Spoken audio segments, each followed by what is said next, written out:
Présidentielle en Ouganda et l'adoption du statut de la chefferie coutumière et traditionnelle au Burkina Faso sont les deux sujets largement commentés par les parutions du jour. La lecture croisée des journaux dans ce commentaire de Ahadi Sandamba. L'adoption hier du statut de la chefferie coutumière et traditionnelle au Burkina Faso par l'Assemblée législative de transition, l'actualité est largement relayée par les parutions du jour. L'État veut sécuriser le bonnet rouge, la LT opine du chef, écrit l'observateur Palgas à une. Les institutions coutumières et traditionnelles figurent désormais dans l'ordonnance juridique du Burkina Faso avec l'exclusion de la chefferie coutumière et traditionnelle du champ des activités des partis politiques, l'interdiction des doubles intronisations ou de l'autoproclamation, ainsi que la non-intrusion de l'État dans la désignation ou la déchéance des chefs coutumiers et traditionnels, rapporte le doyen des quotidiens burkinabés. Chefs coutumiers et traditionnels, voici vos droits, mais prenez vos responsabilités, titre l'Express du Faso.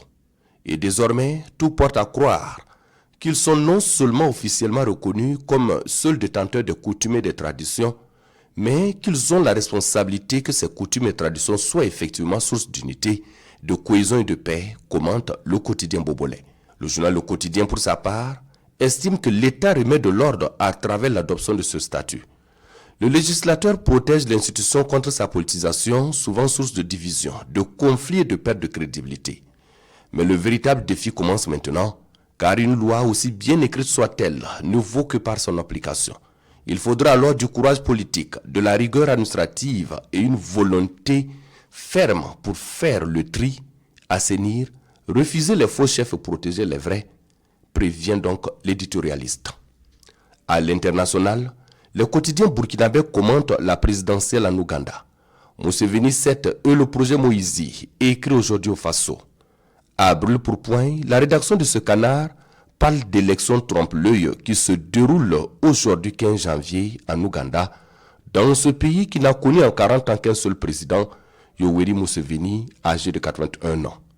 Un vote cadenassé du début à la fin du processus qui consacrera le 7e mandat du sortant, qui n'a en face que le très populaire chanteur du ragamuffin, Bobi Wine, lui qui se présente pour la deuxième fois après la tentative de 2021. Pour Sirwaya, c'est une élection sans enjeu.